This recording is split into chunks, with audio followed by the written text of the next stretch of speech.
नमस्कार। वीडियो की संख्या में देखते हैं भारतीय इतिहास, यानी इतिहास में भारतीय इतिहास देखेंगे और यह लेक्चर देखें तो आगामी सभी प्रतियोगी परीक्षाओं के दृष्टिकोण से अति महत्वपूर्ण साबित होगा।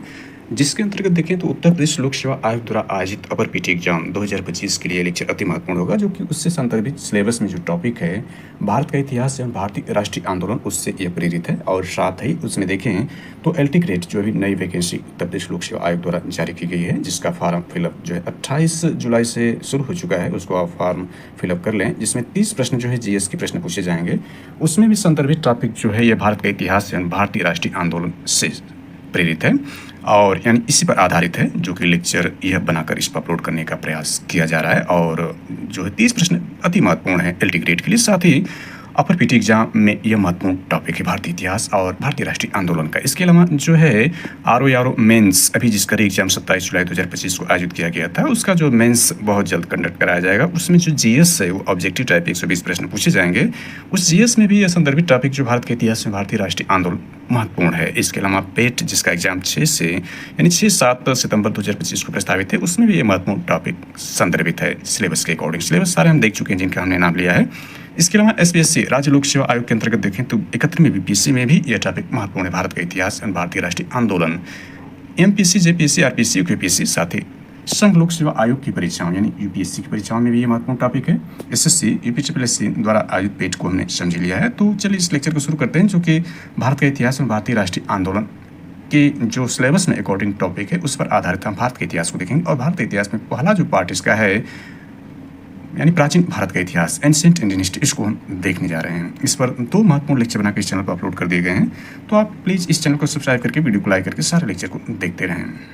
तो इससे जस्ट पूर्व का जो लेक्चर था वो यहीं से शुरुआत हुआ था, ताम्रपाषाण कालीन संस्कृति को हमने देखा था। तो यहाँ पर आप एक नज़र इसके पूर्वावलोकन के दृष्टिकोण से देख लें कि ताम्रपाषाण कालीन संस्कृति इसी के एक पार्ट के रूप में जो है हड़प्पा सभ्यता को इंडिकेट किया गया है। यानी आगे हमने देखा था कि जो ताम्रपाषाण कालीन संस्कृति है इसी के पार्ट के रूप में यहाँ आप देख सकते हैं कि जो प्री हिस्ट्री है इसका विभाजन 5 पार्ट में किया गया। सबसे पहला पूरा पाषाण काल इसका समय देख सकते हैं, मध्य पाषाण का समय देख सकते हैं, नवपाषाण का समय देख सकते हैं, ताम्रपाषाण काल यहीं देखें 4000 बीसी से लेकर 1500 बीसी जो है इसी बीच में जो है सिंधु घाटी सभ्यता भी आती है। इसके बाद लौह युग का समय यह देखा जा सकता है। इसमें देखें जो पहला है पूरा पाषाण काल, ये भी 3 भागों में पुनः बढ़ जाता है, निम्न पूरा पाषाण काल, मध्य पूरा पाषाण काल और जो आपका होता है और उच्च पूरा पाषाण काल होता है। इस पर हम महत्वपूर्ण चर्चा कर लिया है, इसको आप केवल एक गहन दृष्टि के रूप में देख लें, इस पर हम चर्चा नहीं करने जा रहे हैं। और ताम्रपाषाण कालीन संस्कृति को हमने 4 जो संस्कृति में डिवाइड करके अध्ययन किया। इसके संपूर्ण अध्ययन के रूप में हमने देखा कि ये 3 भागों में विभाजित था। दक्षिण पूर्वी राजस्थान, इसके क्षेत्रों को देख सकते हैं, दक्षिण पूर्वी भारत, पश्चिमी महाराष्ट्र और मध्य प्रदेश, यानी 4 भागों में अध्ययन किया था। और 4 संस्कृति में डिवाइड करके हमने इस बारी से अध्ययन किया। पहली संस्कृति में देख सकते हैं मालवा संस्कृति है, दूसरी जौरवी संस्कृति है। ये अपने नाम के स्थान पर इन मालवा जगह है और जौरवी की जगह ये कहाँ है, ध्यान रखना है, ग्रामीण है, ये सारी जानकारी देख चुके हैं। और इसके बाद गाथा संस्कृति, आहट संस्कृति पर महत्वपूर्ण लेक्चर यानी चर्चा कर लिया विस्तार से। इसके बाद देखें सिंधु घाटी सभ्यता, जो ताम्रपाषाण काल संस्कृति का एक महत्वपूर्ण पार्ट के रूप में है, उसके बीच में यह निहित है। इसको हमने सारी जानकारी इसकी विशेषता के तौर पर जानकारी दे दी, आप इसको देख सकते हैं। इसके बाद सिंधु घाटी सभ्यता की सीमाएं क्या थी, वर्तमान खोजों के आधार पर इसको देख सकते हैं कि इसकी पूर्वी सीमा क्या, दक्षिणी सीमा क्या, उत्तरी सीमा क्या और पश्चिमी सीमा क्या है। सिंधु सभ्यता का व्यापार, यानी व्यापार में यह आयातित वस्तु, यानी सिंधु सभ्यता के निवासी जो इम्पोर्ट करते थे जो वस्तुएं स्थल क्षेत्र, यानी उनका व्यापारिक संबंध कहाँ था, इससे समझा जा सकता है। तो इसमें चांदी को महत्वपूर्ण से देख लें आप, ये चांदी देख सकते हैं यहाँ पर है। सारे जो महत्वपूर्ण जो धातुएं हैं या बहुमूल्य धातुएं उसको आप देख सकते हैं कहाँ से ये सिंधु निवासी आयात करते थे। पतन के संदर्भ विद्वानों के मत को यहाँ देख सकते हैं, वेरी वेरी इंपॉर्टेंट है। जिसमें विद्वान उनके मत यहाँ दिखाएंगे। भारत में स्थित सबसे बड़ा पूर्व हड़प्पा स्थल राखी गढ़ी है, हमने इसको समझ लिया था राखी गढ़ी। दूसरा धौलावीरा है, यानी 5 जो टॉप 5 जो है हड़प्पा सभ्यता के जो सबसे बड़े स्थल हैं उसमें से 3 पाकिस्तान में, वर्तमान पाकिस्तान में है। हालांकि अखंड भारत में पहले भारत का ही पार्ट था, विभाजन के बाद जो है 3 पाकिस्तान में है। 2 भारत में सबसे बड़ा राखीगढ़ जो हरियाणा में, दूसरा धौलावीरा है जो कि गुजरात के कच्छ में है। सबसे बड़े स्थलों में 2 जो है भारत में, ये चौथा है, 5वां धौलावीरा है। और ओवरऑल पहले स्थान पर हमने देख लिया था कि जो पहले स्थान पर मौजूद था, दूसरे स्थान पर हड़प्पा, तीसरे स्थान पर जो था वह गनवेरी वाला था जो पाकिस्तान में है, और 2 भारत में हमने समझ लिया। अब इसके बाद देखते हैं सिंधु सभ्यता के 3 चरण के अंतर्गत यहाँ देख सकते हैं। प्रारंभिक चरण 3300 ईसा पूर्व से 2600 ईसा पूर्व का है। परिपक्व को देखिए जो इसकी प्रारंभिक चरण सिंधु सभ्यता का है, इसमें 3300 ईसा पूर्व से 2600 ईसा पूर्व का समय है। परिपक्व उसका समय 2600 से 1900 के बीच का आता है। इसके बाद उत्तर हड़प्पाई समय 1900 से 1300 ईसा पूर्व के समय यह निर्धारित है। इसके बाद हमने इसमें जो है इसकी आर्थिक स्थिति इकोनॉमिक स्टेटस को देखा।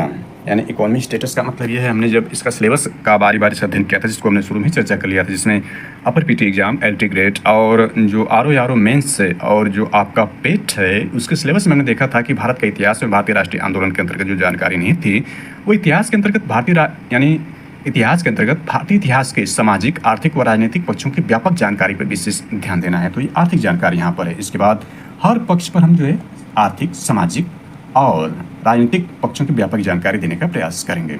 इसके बाद दूसरे पार्ट में भारतीय राष्ट्रीय यानी राष्ट्रवाद का अभ्युदय, भारतीय राष्ट्रीय आंदोलन पर व्यक्तियों स्वतंत्रता, आंदोलन की प्रकृति, विशेषता, राष्ट्रवाद का अभ्युदय तथा स्वतंत्रता प्राप्ति के बारे में सामान्य जानकारी अपेक्षित, उस पर चर्चा की जाएगी। तो आर्थिक स्थिति, इकोनॉमिक स्टेटस आप देखें यहाँ सिंधु सभ्यता के निवासियों का, तो यहाँ पर हमने महत्वपूर्ण चर्चा कर लिया, आप इसको एक दृष्टि में देख लें। इसके बाद इसका पॉलिटिकल स्टेटस और रिलीजियस स्टेटस को भी देखते हैं। तो इसका पॉलिटिकल स्टेटस देखें तो शासन संभवतः वणिक वर्ग के हाथों में था, यानी इसका शासन एडमिनिस्ट्रेशन क्या था, वणिक वर्ग के हाथों में था। हंटर के अनुसार यहाँ की शासन व्यवस्था जनतांत्रिक पद्धति से चलती थी, यानी हंटर जो इतिहासकार हैं उनके अनुसार यहाँ की शासन व्यवस्था जनतांत्रिक पद्धति से चलती थी। स्टुअर्ट पिगट ने इस सभ्यता की जुड़वा राजधानी हड़प्पा और मोहनजोदड़ो को बताया था, यानी स्टुअर्ट पिगट जो इतिहासकार हैं, इस सभ्यता की जुड़वा राजधानियाँ, यानी देखें ट्विन कैपिटल किसको कहा है, हड़प्पा और मोहनजोदड़ो का है, जो कि सबसे बड़े स्थल इसमें है, यानी मोहनजोदड़ो सबसे बड़ा है, दूसरा हड़प्पा है। और सबसे पहले खुदाई जो हड़प्पा की गई थी, इसके बाद मोहनजोदड़ो खुदाई, ये 1921 में ही खुदाई हड़प्पा की गई थी, इसलिए सभ्यता का नाम जो है हड़प्पा सभ्यता पड़ा था। और सिंधु नदी घाटी के कारण इसको सिंधु घाटी की सभ्यता भी कहा जाता है। आगे इसमें देखते हैं तो मातृ देवी की उपासना, यानी इसकी राजनीतिक स्थिति, पॉलिटिकल स्थिति के अंतर्गत ये सारी जानकारी यहाँ पर दी गई। इसके बाद धार्मिक स्थिति ये है, यानी पॉलिटिकल में ये 3 पॉइंट महत्वपूर्ण रहे। इसके बाद इसकी रिलीजियस पॉइंट को देखें तो धार्मिक स्थिति में यह है कि मातृ देवी की उपासना, पशुपति शिव, लिंग योनि पूजा, नाग पूजा, वृक्ष पूजा, पशु पूजा, अग्नि पूजा आदि का प्रचलन था। धार्मिक दृष्टिकोण का आधार लौकिक एवं व्यवहारिक था, यानी धार्मिक दृष्टिकोण जो इनका आधार बेस क्या था, लौकिक और व्यवहारिक था। भूत प्रेत, तंत्र मंत्र आदि में विश्वास था। यज्ञ से परिचित थे तथा पुनर्जन्म विश्वास करते थे। कालीबंगा से अग्निवेदिका का साक्ष्य प्राप्त हुआ है।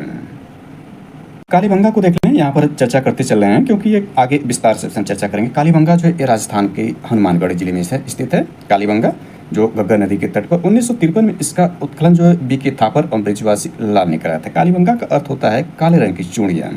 और कालीबंगा से क्या मिले हैं, जूते हुए खेत के साक्ष्य मिले हैं। जल निकासी का अभाव यहाँ मिला, युगल समाधान मिला है। मकानों में एक जो पल्ले वाला दरवाजा मिला है। अलंकृत ईंटें एवं अग्निकुंड कालीबंगा से मिले हैं।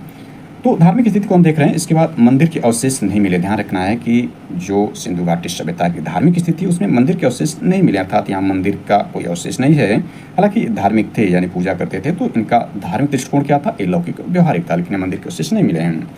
मोहनजोदड़ो से पशुपति शिव की पद्मासन मुद्रा में बैठे पुरुष की एक मुहर मिली है, यानी पशुपति शिव जो है पद्मासन मुद्रा में बैठे हैं और बैठे पुरुष की एक मुहर मिली है।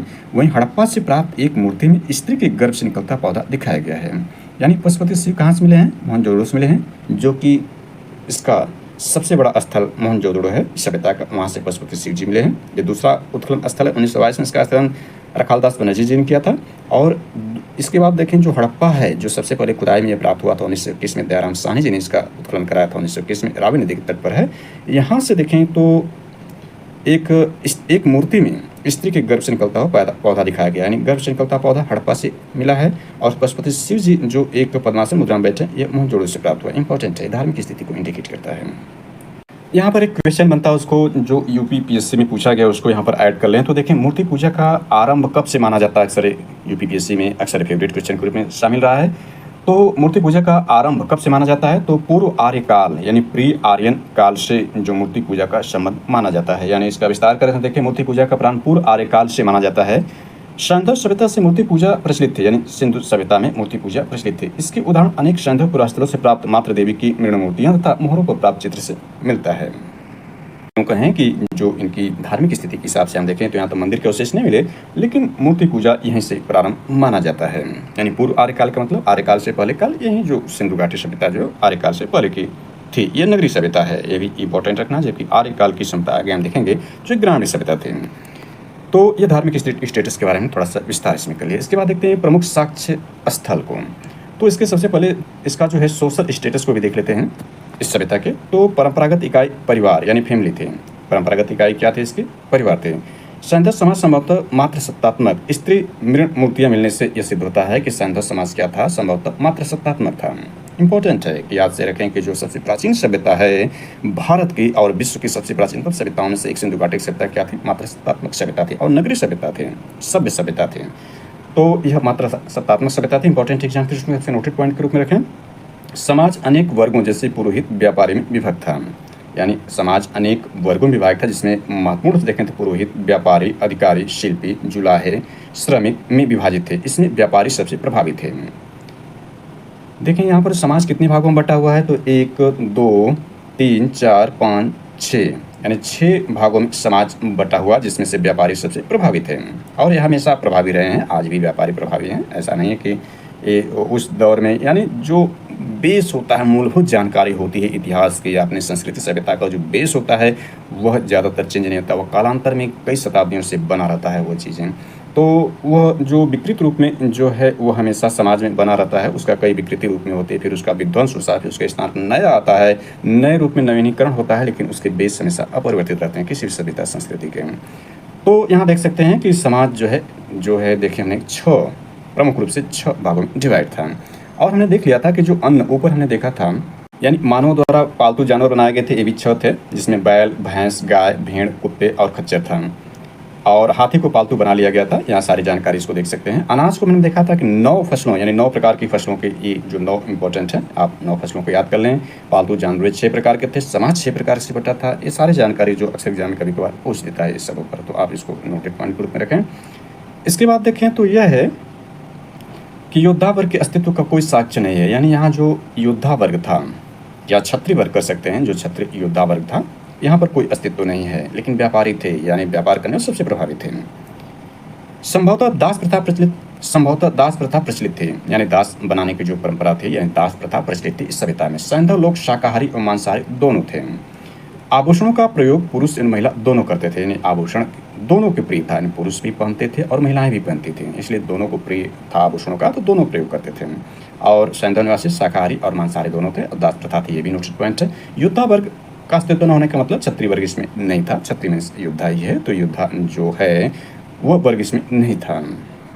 इसमें देखें थोड़ी सी इसको अपडेट कर लेते हैं, थोड़ी सी जानकारी को इसमें विस्तार कर लेते हैं। जैसे देखें तो पूरी दुनिया पर, चाहे वह इतिहास का प्राचीन काल हो, मध्यकाल हो या आधुनिक काल हो, उसमें देखें जो वर्चस्व रहा है उसमें ज्ञान का रहा है, शक्ति का रहा है और पैसे का रहा है।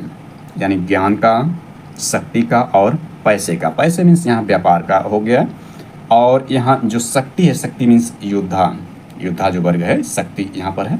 और पहला जो ज्ञान का वर्ग है, ज्ञान वर्ग यानी जो ज्ञानी पुरुष हैं, आज भी इन्हीं का वर्चस्व, जिनके पास ज्ञान है और जिनके पास शक्ति है और जिनके पास पैसा, इनका वर्चस्व। चौथा वर्ग जो होता है वह सर्वेंट का होता है, ये सबसे बड़ा वर्ग है विश्व में। इसी को जो है प्राचीन समय में शूद्र कहा गया था, सर्वेंट जो वर्ग था, न कि अलग रूप में कोई शूद्र होता है। शूद्र यही सर्वेंट है, जो भी जिसके पास ज्ञान नहीं है, शक्ति नहीं है और यहाँ पर देखें पैसा नहीं है, यानी व्यापारी वर्ग के हिसाब से पैसा नहीं है, वह सर्वेंट है। सर्वेंट इसने का मतलब ये हुआ कि वो शूद्र है, और ये सबसे बड़ी आबादी जो है विश्व में है, तो यहाँ पर कोई शूद्र का मतलब ये नहीं होता, जो सर्वेंट है वही शूद्र है। और मानव के शरीर के आधार पर भी इसको हम डिवाइड कर सकते हैं कि जो मस्तिष्क है, दैट्स इज नॉलेज, यानी वो नॉलेज होता है, यानी पावर है। मनुष्य का जो हाथ है, भुजाएं हैं, दैट इज पावर, यानी वह आपका पावर है। और इसके बाद जो स्टमक है, दैट इज वह कह सकते हैं कि commercial part of the body.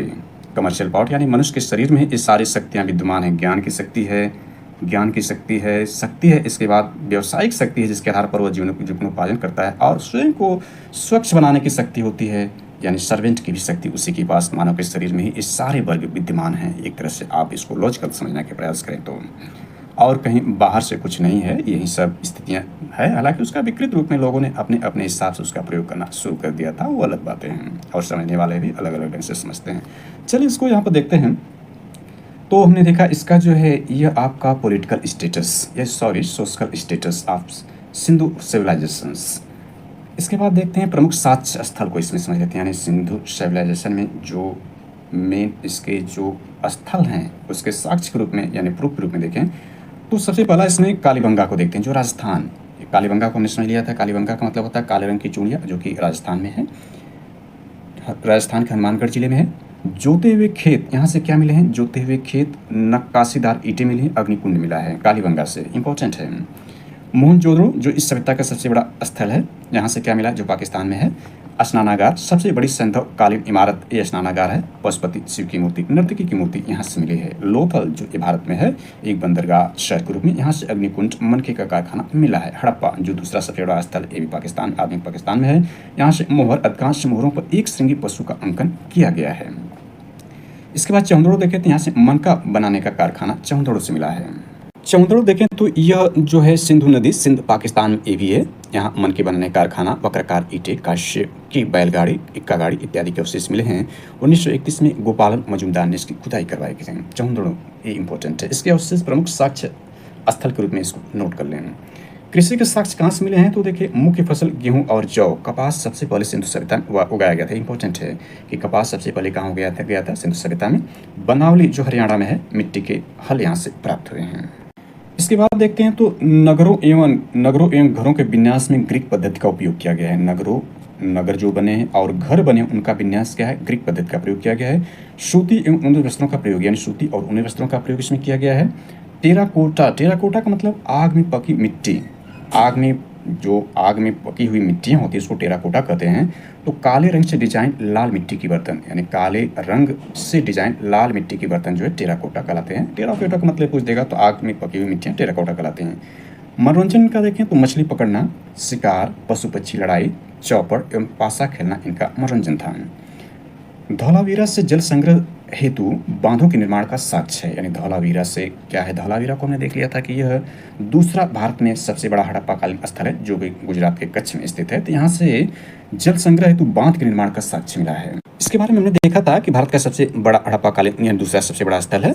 और R.S. बिष्ट के निर्देशन इसकी खुदाई 1985-90 में कराया गया था कच्छ गुजरात में। हड़प्पा सभ्यता के उत्थान और पतन के साक्ष्य यहाँ से मिलते हैं धौलावीरा से। आगे इसमें देखते हैं तो यह है कि स्वास्तिक, सूर्य पूजा के साक्ष्य, यानी स्वास्तिक जो है, ये स्वास्तिक किससे संबंध रखता है? सूर्य पूजा से। तो सूर्य पूजा के साक्ष्य या स्वास्तिक भी यहाँ के साक्ष्य मिले हैं। मंदिर अवशेष नहीं था, मातृ देवी की उपासना सर्वाधिक होती थी। मंदिर के अवशेष नहीं मिले हैं, मातृ देवी की उपासना होती थी, यानी मूर्ति पूजा प्रचलित थे। कुबड़ वाला बैल विशेष पूजनीय था। घोड़े की अस्थियां सुरकोटदा, कालीबंगा, लोथल से यहाँ घोड़े की अस्थियां प्राप्त हुई। सुरकोटदा को हमने देख लिया था कि सुरकोटदा जो है यह गुजरात भारत में है। सुरकोटदा, कालीबंगा राजस्थान में, लोथल गुजरात में। ये दो गुजरात में, एक लोथल बंदरगाह है और सुरकोटदा जो हमने देखा था यह जो आपका गुजरात भारत में है।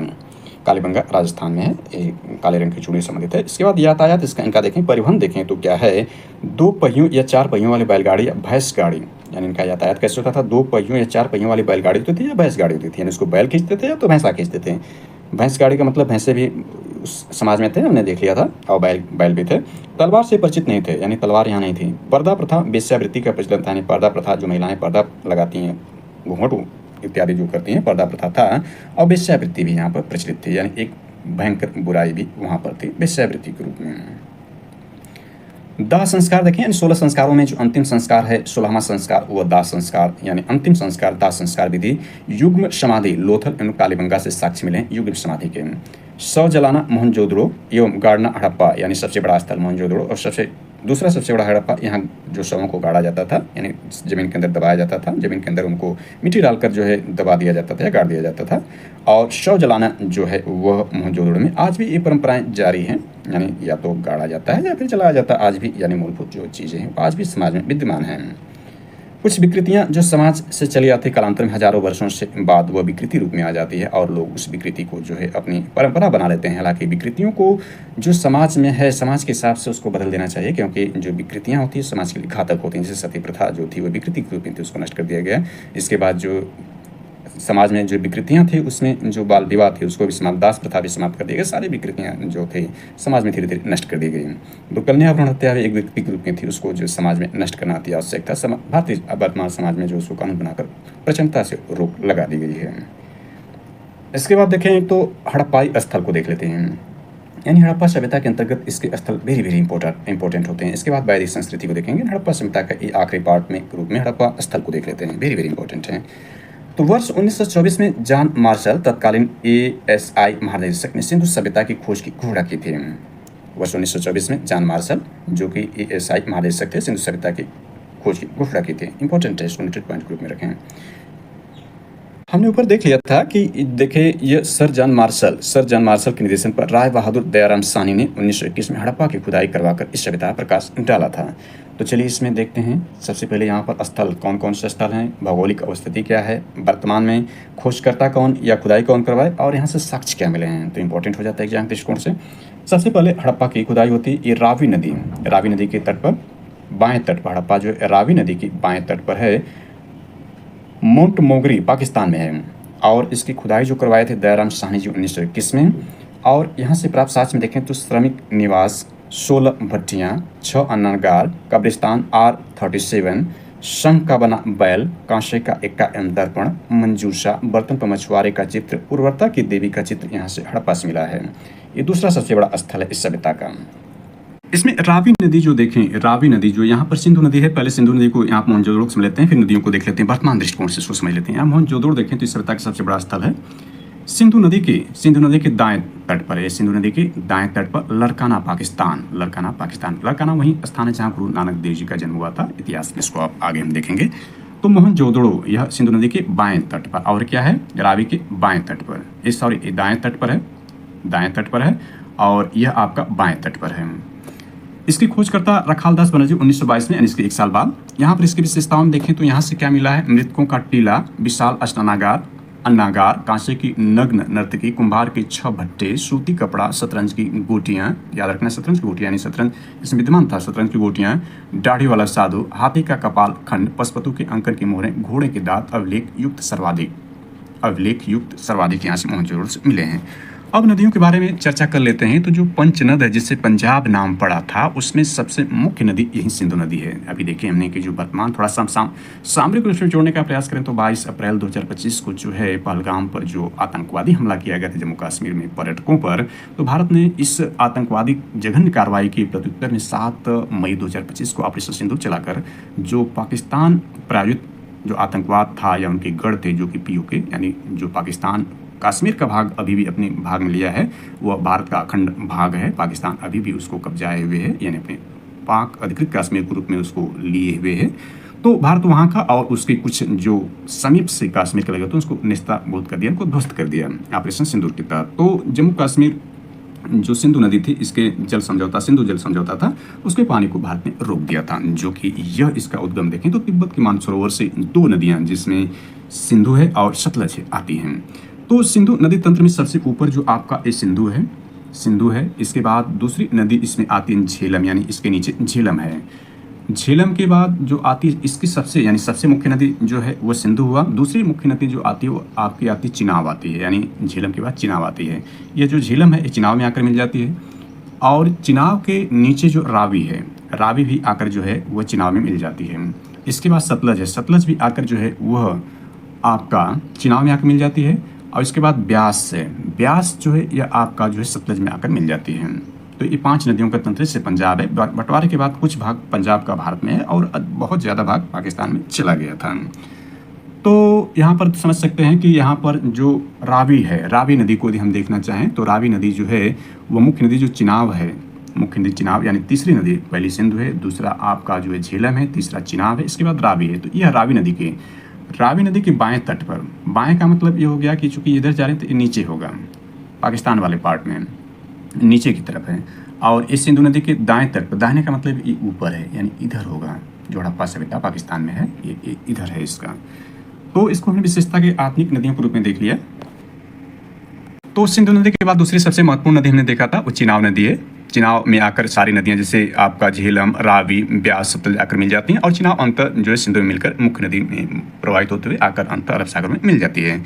तो चिनाब पर जो विवादित परियोजनाएं भारत और पाकिस्तान के बीच में, उसमें देखें तो आपका जो है उसमें दुलहस्ती परियोजना, सलाल परियोजना और बलगहार परियोजना, जो कि चिनाब नदी पर है, भारत पाकिस्तान के बीच विवादित है। तो थोड़ा सा इसमें ज्योग्राफिकल रूप से अपडेट कर दिया। इसके बाद सुत्कान गेडोर को देखें, ये जो स्थल है इसको देखें तो ये दास्क नदी बलूचिस्तान पाकिस्तान में भी है। इसका खोजकर्ता ऑरेल स्टाइल 1929 में एवं जॉर्ज डेल्स ने किया था। इसकी विशेषता नदी की तटीय व्यापारिक चौकी, राख से भरा बर्तन, तांबे की कुल्हाड़ी, मिट्टी की चूड़ियाँ यहाँ से प्राप्त हुई हैं। सुल्तानगोर से, ये वही है, इस सबसे उत्तरी सीमा है, यानी सभ्यता की सबसे उत्तरी सीमा यही है जो पाकिस्तान में। इसके बाद आमरे देखें तो यह सिंधु नदी सिंध पाकिस्तान में ये भी है आमरे। इसकी खोजकर्ता NG मजूमदार 1935 में और जॉर्ज F डेल्स 1963-79 में किए थे। इसकी विशेषता पूर्व हड़प्पा सभ्यता के चिन्ह, पूर्व हड़प्पा सभ्यता के चिन्ह था। परवर्ती परिवर्तन के चरणों की पहचान हुई। बारहसिंगा का नमूना है, इंपॉर्टेंट है, बारहसिंगा का नमूना यहाँ से मिला है। इसके बाद चौंदड़ो देख लेते हैं। चौंदड़ो को हमने ऊपर देख लिया था, लेकिन यहाँ देखें सिंधु नदी सिंध पाकिस्तान में यह इसकी वर्तमान अवस्थिति है। NG मजूमदार जो 1931 में इसका उत्खनन कराया। इसकी विशेषता मुहर उत्पाद केंद्र, यानी मुहर उत्पाद केंद्र, औद्योगिक शहर, मिट्टी की बनी बैलगाड़ी, कांसे की खिलौना गाड़ी, दवात, दुर्ग का अभाव, लिपस्टिक का साक्ष्य, इंपॉर्टेंट है, लिपस्टिक का साक्ष्य, मन के कारखाना यहाँ से प्राप्त हुआ है। इसके बाद कालीबंगा देखें, जिसको चूड़िया घर कहते हैं, जो कि भारत के राजस्थान के हनुमानगढ़ जिले में है। तो यहाँ से घग्गर नदी राजस्थान। अमलानंद घोष जी 1953 से 60 में इसका उत्खनन कराया। इसमें देखिए इसका अर्थ, कालीबंगा का अर्थ काले रंग की चूड़ियाँ होती है। हल द्वारा जोते खेत यहाँ से मिले, बेलनाकार मोहर मिली, पक्की मिट्टी का हल मिला है। सबसे पहले ज्ञात भूकंप का साक्ष्य यहीं कालीबंगा से मिला है। अग्निकुंड मिला, ऊँट की हड्डियाँ मिली है, कच्ची अलंकृत ईंटें यहाँ से मिली। कोट दीजिए के बारे में देखें, सिंधु नदी सिंध पाकिस्तान, इसकी वर्तमान अवस्थिति है। इसकी उत्खनन फजल अहमद 1953-54 में कराए थे। पूर्व हड़प्पा, यानी यहाँ पर पूर्व हड़प्पा के साक्ष्य मिले। मिश्रित स्तर यहाँ पर है। पत्थर की नींव वाले घर मिले हैं, पत्ती के आकार का वर्णाग्य मिला है। उगरता वास मिला है। गहनों का जखीरा मिला। चाक पर निर्मित मृदभांड या मिट्टी के बर्तन मिले कोट डीजी से, जो कि पाकिस्तान में है। रोपड़ देखें तो सतलज नदी पंजाब में यह है। यज्ञदत्त शर्मा 1953-54 में इसका उत्खनन कराया। तांबे की कुल्हाड़ी, शंख की चूड़ियाँ, कुत्ते को मालिक के साथ दफनाए जाने का साक्ष्य रोपण से मिला है, जो कि पंजाब यानी सतलज नदी वर्तमान स्थिति इसकी पंजाब में है। अगला स्थल देखें तो रंगपुर, यहाँ मादर नदी तट गुजरात यानी भारत में है। इसको रंगनाथ राव जी ने 1953-54 में उत्खनन कराया। यहाँ से देखें धान की भूसी, घोड़े की मृण मूर्ति यानी घोड़े की मिट्टी की मूर्तियाँ, कच्ची ईंटों का दुर्ग और पत्थर के फलक यहाँ से मिले हैं रंगपुर से।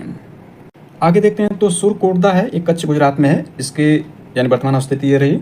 इसको JP जोशी जी ने 1954 में उत्खनन कराया। घोड़े की हड्डियाँ, बर्तन में शवाधान, घोड़े की हड्डियाँ के साथ साथ बर्तन में शवाधान यहाँ मिले हैं, यानी शव को पाया गया बर्तन में दफनाने का।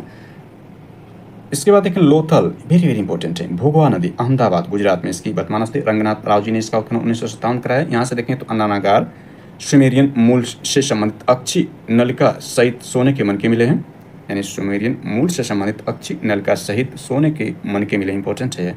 मन का कारखाना यहाँ मिला। गोदीवाड़ा यानी पोर्ट बंदरगाह, युग्म शवाधान, धान की खेती यहाँ से मिली लोथल से।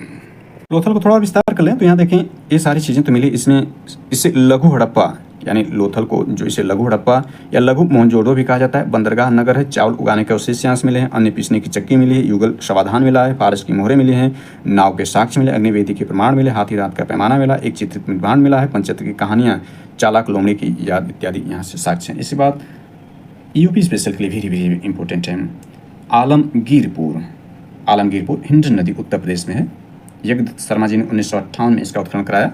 रोटी बेलने की चौकी, कटोरे के टुकड़े, मिट्टी के बर्तन, गंगा यमुना द्वाब का पहला उत्खलित स्थल है। ये वेरी वेरी इंपॉर्टेंट है स्पेशल के लिए। इसके बाद धौलावीरा देखते हैं। 1921 में यूनेस्को वर्ल्ड हेरिटेज घोषित किया गया, इसलिए इंपॉर्टेंट है, वेरी वेरी इंपॉर्टेंट है। इसके वर्तमान स्थिति कच्छ गुजरात धौलावीरा 5वां सबसे बड़ा स्थल है। 5वां यानी हमने देखा। चौथा जो था आपका हमने देख लिया था कि भारत में जो है वो राखीगढ़ी थे, यानी भारत में स्थित चौथा सबसे बड़ा स्थल जो था वो राखीगढ़ी। 5वां यही धौलावीरा है। राखीगढ़ी नीचे दिया गया है, यहाँ पर देख सकते हैं राखीगढ़ी है। ये भारत में सबसे बड़ा स्थल है, यानी भारत में फर्स्ट है, सेकेंड ये है। ओवरऑल देखें तो ये हो जाएगा चौथे स्थान पर, ये 5वें स्थान पर हो जाएगा। इसको जगतपति जोशी 1967 और RS बिष्ट 1990 में इसको उत्खनन कराया। इसकी विशेषता धौलावीरा का शाब्दिक करते सफ़ेद कुआं, 3 भागों में विभाजित एकमात्र शहर, इंपॉर्टेंट है, 3 भागों में विभाजित एकमात्र शहर, नागरिक उपयोग के लिए सबसे बड़ा अभिलेख, खेल का मैदान, एक संपूर्ण जल प्रणाली का अवशेष, इंपॉर्टेंट है। राखीगढ़ी घग्गर नदी हिसार जिला हरियाणा। सूरजभान जी ने 1963 में 1997 में अमृतनाथ द्वारा इसकी खुदाई करी गई। प्राक हड़प्पा एवं परिपक्व हड़प्पा के साक्ष्य मिले। भारत में स्थित इस सभ्यता का सबसे बड़ा स्थल है, इंपॉर्टेंट है। मिताथल देखें तो यह हरियाणा में सूरजभान जी ने 1963 में उत्खनन कराया। तांबे की कुल्हाड़ी संस्कृति के 3 स्तर यहाँ मिताथल से मिले, संस्कृति के 3 स्तर मिले हैं। इसके बाद बनावली में देखते हैं तो ये बनावली स्वस्ति नदी हिसार हरियाणा में भी RS बिष्ट जी ने 1973 में इसकी खुदाई कराई। यहाँ देखें तो बनावली में पूर्व हड़प्पा तथा उत्तर नगरी मिट्टी के मन के तांबे की बनी मछली पकड़ने की बंसी, मिट्टी से बने हल्का प्रतिरूप, वास्तविक हल्के कुछ टुकड़े, प्रतिरक्षा दीवार के बाहरी और चौड़ी खाई मिट्टी के चक्के के रूप में चक्के के प्रतिरूप बनावली से मिले हैं। तो आप इसको इंपॉर्टेंट प्रश्न नोट कर लें। इसके बाद देखें बालाकोट, ये अरब सागर, बलूचिस्तान, पाकिस्तान। इसकी वर्तमान स्थिति RS 20 1973 इसकी खुदाई कराया। पूर्व हड़प्पा के अवशेष यहाँ से मिले। भवन निर्माण के लिए कच्ची ईंटों का प्रयोग, शिपों की कार्यशाला यहाँ से मिली है। इसके बाद भगवानपुरा देखें तो सरस्वती नदी, कुरुक्षेत्र, हरियाणा। इसकी वर्तमान स्थिति JP जोशी जी ने 1975 क्षेत्र में इसका उत्खनन कराया। इसकी विशेषताएं यह है यहाँ से इस स्थल की यहाँ सफ़ेद, काली, आसमानी रंग की चूड़ियाँ मिली हैं। तांबे की चूड़ियाँ भी यहीं से मिली हैं। इसके बाद कुड़ाल देखें, जो स्थल है इंपॉर्टेंट है, यह हालांकि नाम भी होता है तो ये स्थल है इंपॉर्टेंट है कि कुड़ाल जो स्थल है ये सिंधु घाटी सभ्यता संबंधित एक स्थल है, जिस देखें सरस्वती नदी, फतेहाबाद, हरियाणा में है। इसको MR राव जी ने 1994 में उत्खनन कराया। इसकी विशेषता है कि पूर्व हड़प्पा स्थल, यह जो है कुड़ाल क्या है, पूर्व हड़प्पा स्थल है। चांदी के मुकुट यहाँ से, चांदी के 2 मुकुट यहाँ से प्राप्त हुए हैं। नोट देखते हैं तो बजट 2020-21, हालांकि अभी देखिए वर्तमान में 2025-26 का बजट पेश किया गया है 1 फरवरी 2025 को, जो कि एक वर्ष आगामी वर्ष के लिए होता है। और जो आर्थिक सर्वेक्षण 31 जनवरी 2025 को पेश किया गया, वो एक वर्ष पूर्व की आर्थिक घटनाओं की जो आर्थिक सर्वेक्षण होता है। तो यहाँ पर जो है कुछ पुराना है, लेकिन इसमें जो जानकारी उसको आप नोटेड पॉइंट के रूप में रखें कि बजट 2021-20 में राखीगढ़ी, हस्तिनापुर, शिव सागर, धौलावीरा, चेनैलूर आदि को आइकॉनिक स्थल के रूप में विकसित किए जाने की घोषणा की गई थी। तो इस प्रकार से सिंधु घाटी सभ्यता संबंधित महत्वपूर्ण लेक्चर है, इसको एक दृष्टि आप देख लें, इंपॉर्टेंट है ये सारे एग्जाम दृष्टिकोण से, जिसको हमने ऊपर कवर किया था कि यह जो इंपॉर्टेंट हो सकता है अपर PT एग्जाम 2025 के लिए। इसका PT एग्जाम 12 अक्टूबर 2025 को है। इसके अलावा पेट के लिए भी यह महत्वपूर्ण है, पेट 2025, इसका एग्जाम 7 सितंबर 2025 को प्रस्तावित है। इसके अलावा LT ग्रेड जो अभी वैकेंसी जारी की, इसका फॉर्म फिलअप किया जा रहा है, उसमें 30 प्रश्न जो GS के उसके लिए महत्वपूर्ण है, जिसका एग्जाम अभी डेट घोषित नहीं किया, बहुत जल्दी इसका एग्जाम कंडक्ट कराया जा सकता है। और RO मेंस जो है उसमें जो 120 प्रश्न के जो ऑब्जेक्टिव टाइप प्रश्न पूछे जाएंगे, उसमें भी उसके लिए ये महत्वपूर्ण टॉपिक है, जिसके अंतर्गत भारतीय इतिहास में हम देख रहे थे भारत का इतिहास एवं भारतीय राष्ट्रीय आंदोलन को इस टॉपिक के यानी सिलेबस के इस टॉपिक के अंतर्गत यानी उस टॉपिक के अंतर्गत भारतीय इतिहास में इस महत्वपूर्ण जो पार्ट था सिंधु घाटी सभ्यता को इस लेक्चर में कवर करने का प्रयास किया गया है। तो सिंधु घाटी सभ्यता को एक बार आप पुनः देख लें, ये सारी जानकारी इसमें दी गई है। नेक्स्ट लेक्चर जो होगा, आगामी जो होगा लेक्चर जो बनाकर इस चैनल पर अपलोड किया जाएगा बहुत जल्द, वो होगा वेरी इंपॉर्टेंट वैदिक संस्कृति होगी, वेरी इंपॉर्टेंट है। Thanks for watching this.